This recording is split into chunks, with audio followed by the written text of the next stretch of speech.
So I'm Staff Sergeant Gladden with the 423rd Security Force Squadron.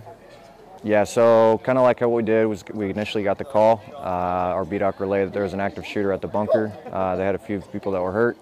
So what we did is in our response, we arrived on scene, went radio silent just per our SOPs. We don't want the guy hearing us approaching up on him. So then we stacked up on the door, and the reason for that is so we can get our game plan going. And then so once we went in, we initially started clearing the first room, and then from there we just kind of went into our flow, and then went from next room to next room to next room, and then just did a mental jot down of like the victims that we saw, or like the injured people. Once we took out the perp, we secured his weapon and then got that. The reason why we secure the weapon is just so that individual can't pick that weapon back up in the future and use it against us if, like, when we do have to go secure out the rest of the building. So from there, we went and secured the rest, marked down the rest of the victims.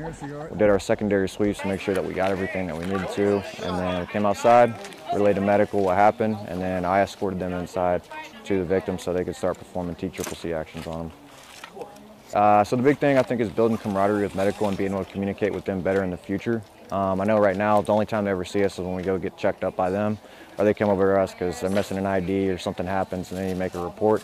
So I think that's a really good sense on that. Also so we can see what medical does on their aspect and get better training on that, just in the event that they're not able to respond right away. We can perform those TCCC actions.